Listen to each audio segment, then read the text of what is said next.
사용되기를 바란다. 그러면서 고등학생들하고 토론할 때 후쿠가 이런 말을 사용해요. 그래서 니체는 자기의 철학이 망치로 철학한다고 했지만 다이너마이트라는 표현도 썼거든요. 그래서 철학은, 그리고 나의 철학도, 나의 철학이라고는 하지 않고 처음에는 철학은 다이너마이트다. 기존의 시스템을 파괴하는 어떤 무엇, 이런 뭐든 다이너마이트라고 했는데 후쿠가 이렇게 막 덧붙여요. 그 뒤에. 아마 고등학생들하고 말하고 있어서도 그랬을 것 같은데, 그런데 저는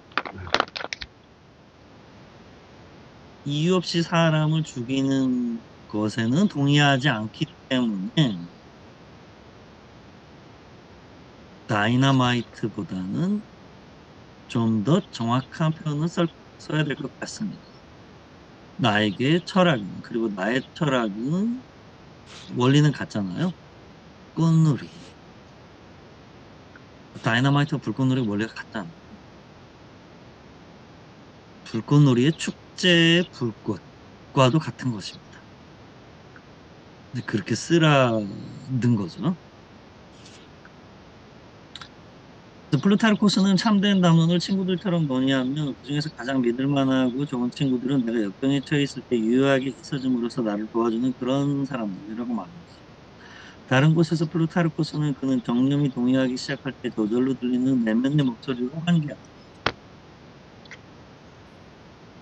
이거는 뭐 잘 아시다시피 소크라테스가 말하는 다이몬하고 되게 비슷한데, 참된 담론은 마치 목소리만으로도 개들의 으르렁거림을 잠재울 수 있는 스승과 같을 필요가 있다.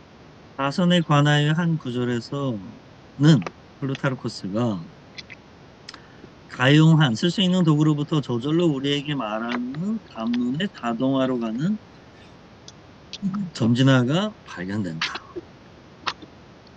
그래서 이게 뭐 양심으로 볼 수도 있고 계속 반복해서 학습해가지고 조건화돼서 저절로 떠오르게 할 수도 있고, 아니면 어떤 직관의 도움을 받는 걸 수도 있고, 그런 식으로 따지면 정확하게 뭘 얘기했는지 좀 헷갈려요. 데메트리우스가 한 조언에 대해서 세네카는 그것을 놓지 말고 두 손에 꼭 쥐고 있어야 하고, 오트라케 맘, 또 그것을 자신의 일부분으로 만들 때까지 빠르템 수이파케, 정신을 고정하고 붙들어 메워서 아드피게, 중국에는 일상의 명상을 통해 유익한 사유가 저절로 나타나게 하는 결과를 얻어내야 한다고 말합니다. 이거는 꼭 불교 철학에서 말하는 화두를 꼭 움켜쥐고 묻지 말고, 네 잘 때나 밥 먹을 때나 항상 몸에 마음속에 새겨두고, 그래서 나중에 그게 저절로 풀릴 때까지 하고 되게 비슷한 말이잖아. 스토아파하고 불교는 뭐 니체가 스토아파나 플라톤주의를 유럽 불교라고 했는데 상당히 비슷한 부분이 어떤 기법적인 측면에서 원리상이나 구조도 있는 것 같긴 해요. 여기서 아주 중요한 말을 하죠, 후쿠가. 여기에는 자신의 본성을 되찾기 위해서는 영혼이 자기 자신으로 되돌아가야 한다고 주장하는 플라톤이 추천하는 활동과는 아주 다른 활동이 발견된다.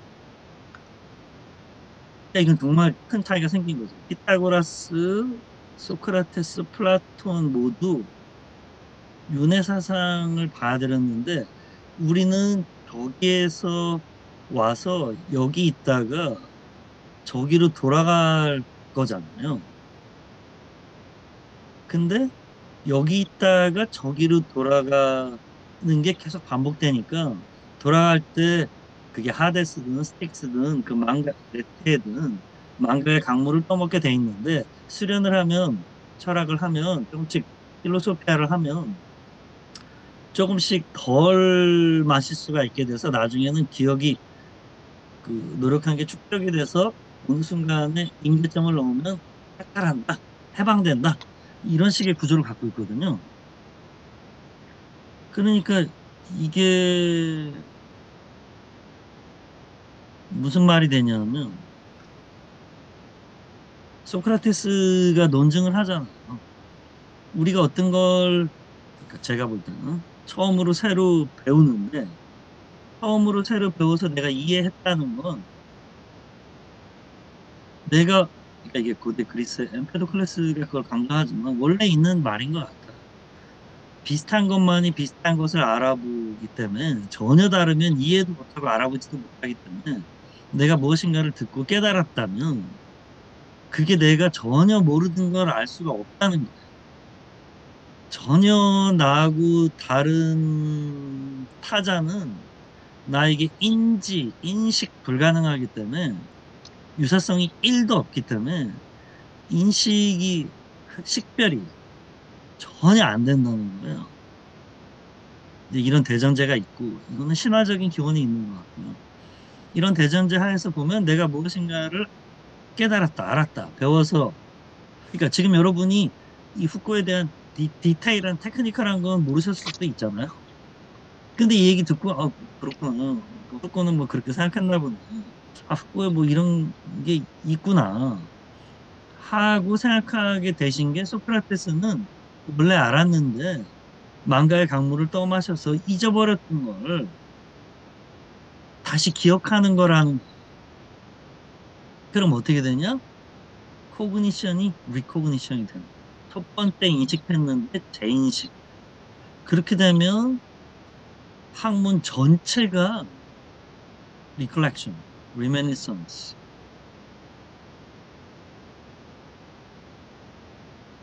무네모시아, 기억술이 되는 거야. 그 서양 철학 전체가 기억의 학문이야. 그러니까 이쪽 동네는 나 자신을 발견해라, 너 자신을 발견해라, 이렇게 안 돼 있고 씨앗이 있기 때문에 네 근기는 뭐 있어. 기질지성은 있을 수 있는데 그걸 네가 이렇게 키우면 이런 사람이 되고 저렇게 키우면 저런 사람이 되는 거지. 네가 악인으로 태어나서, 원리상만 얘기하는 거죠. 악인으로 태어나서 악한 선택을 하는 게 아니라 네가 그 선택을 하기 때문에 너는 악한 사람이 돼가는 거야. 식으로 돼 있는데 저쪽은 뭔가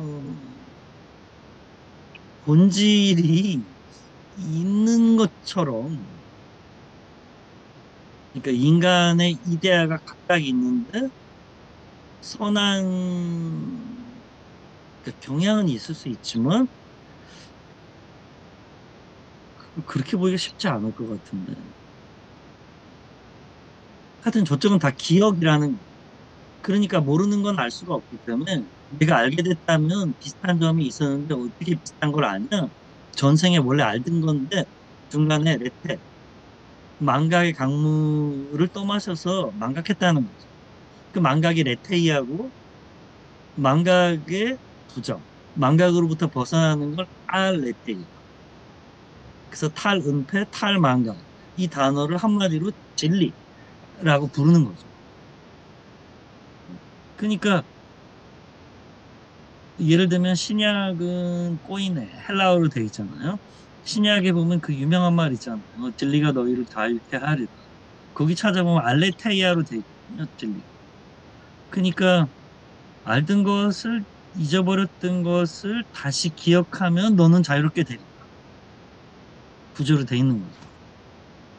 그러니까 이거는 철학사하고 문화인류하고 분리 불가능한 거죠. 그래서 철학자들이 자기 철학을 되게 논리적인 것처럼 설명하는데, 필연적인 것처럼 설명하는데 사실은 신화하고 문화인류학이기 때문에 오히려 암기의 대상? 그 제가 맨날 학생들한테 이야기하는데 철학은 암기 과목이다. 그러면 이제 학생분들이 막 웃으시는데, 그 과학적 원리를 이해해야 되고 철학의 원리를 이해해서 내가 철학을 해야 되지만 암기 과목이죠. 처음에는 일단 외워야죠. 왜냐하면 후코 책을 공부한다는 건 훌륭한 철학자일수록 모든 단어를 다 재검토해서 정리를 다 새로 해놨기 때문에 그냥 후코어를 배우는 거예요. 그래서 우리가 모르는 외국어 배울 때 어떻게 하죠? 알파벳을 외우고, 단어를 외우고, 축어를 외우고, 문법을 외우고, 예외를 외우고, 외워야 될 거 투성이거든요. 저는 궁극적으로는 제가 불문과를 나와서 철학 학위를 받아서 그런지 모르겠지만 이런 생각이 들어요. 소설은 플로저블한 걸 말하잖아요. 있을 법한, 있을 수도 있는 얘기를 말해요.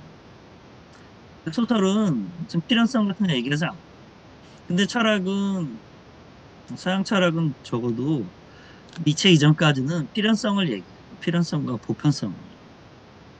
그러니까 다른 해석의 가능성 자체를 부정한다고 말이죠.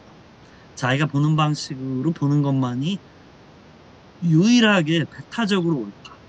구조로 돼 있는데 소설은 있을 수도 있는 얘기를 쓰는 거고 철학은 있을 수밖에 없는 필연성의 논리를 기술하는 건데 이게 문화유학적으로 다시 바라보면 제가 볼 때는 철학이 소설하고 그렇게 다르지 않네?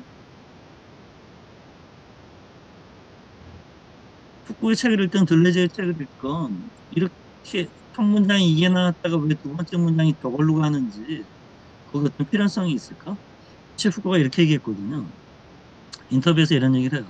제가 생각할 때 철학사에서 엄청나게 중요하지만 제대로 충분히 연구가 되지 않은 개념이 하나가 있습니다. 그 개념은 바로 의지, volonté, will라는 단어입니다. 그러니까 첫 문장이 이렇게 가고 두 번째 문장이 저렇게 가는 이유는 그렇게 끌고 가려고 하기 때문이죠. 물론 이제 뭐 순전히 개인적인 의지만 있다는 게 아니라 그 담론의 계열의 구조의 의지는 있겠죠. 그게 힘의 의지라는 뜻이거든요. 그런 식으로 해석하는 거죠. 필연성의 체계를 파괴하고 우리가 필연적이고 보편적이라고 생각하고 믿는 것들이 사실은 어떻게 어쩌다 보니 그렇게 된 가능한 체계들 중에 하나에 불과했고 보편성은 사실은 인류 그 자체의 필연적 보편성이 아니라 아테네에서 기원 전 4세기경에 형성된 싱귤러리티, 이례적인 사건이다. 저는 저번에도 말씀드렸지만 아감벤의 사물의 표시에 대한 책이 진짜 훌륭한 책이라고 생각하는데 아감벤의 사물의 표시라는 책이 있는데 여기에 보면 미셸 푸코의 감시와 처벌을 분석하면서 저도 지금 해설서 쓰고 있지만 미셸 푸코가 여기서 보여준 건 뭐냐? 감시와 처벌에서 뭐 여러 가지가 있죠. 근데 지금 말씀드리는 맥락에서 미셸 푸코가 보여준 건 뭐냐? 모든 일이 어쩌다 보니 그렇게 됐다는 거예요. 모든 것을 지도와 달력 위에 위치시키려고 하는 거죠. 그래서 서양 역사를 아무리 연구해도 한국 역사는 어떻게 연구해야 되고 한국은 어떻게 될지가 안 나와요. 마치 제가 우리 아버지의 삶을 열심히 연구하고 푸코의 삶을 열심히 연구해도 제가 어떻게 살고 무슨 철학을 해야 될지가 안 나오는 거고 그거는 육장산이 얘기한 대로 육정이 계약 조각 노노맹자 중용 계약이 모두 내 삶의 부록 레퍼런스지 내가 공자가 되기 위해서 논어를 읽는 게 아니니까 내가 사는데 도움이 되려고 육상산의 시기하고 데카르트의 시기하고 거의 비슷하거든요. 자, 정현주님이 모두에게 철학은 질문이 네.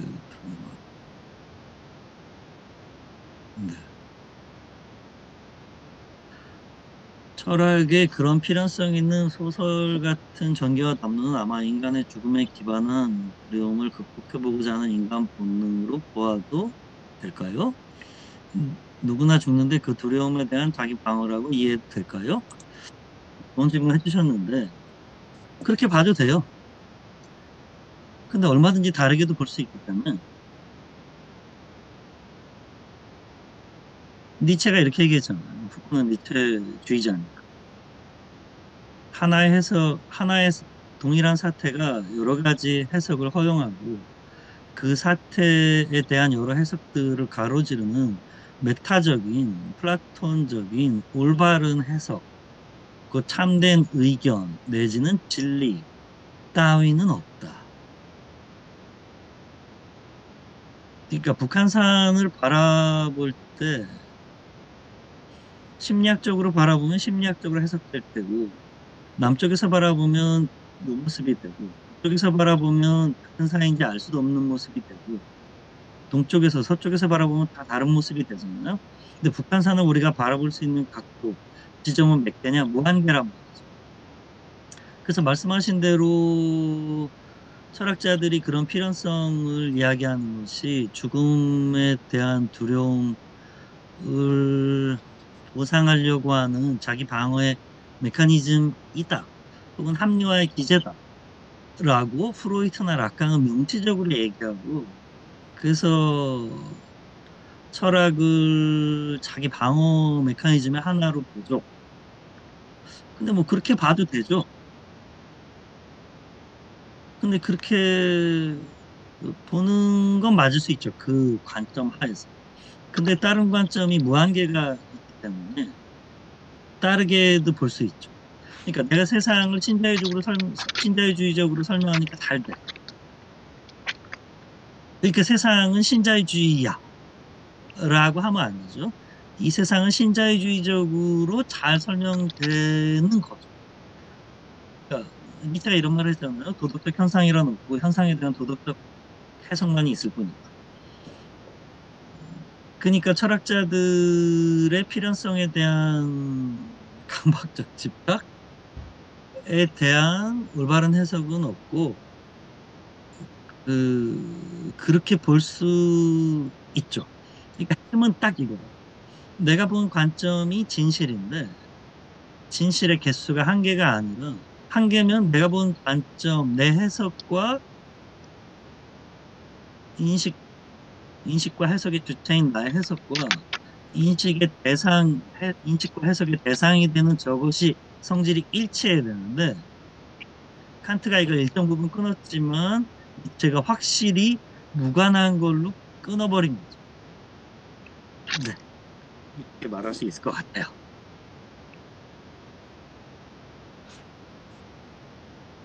그,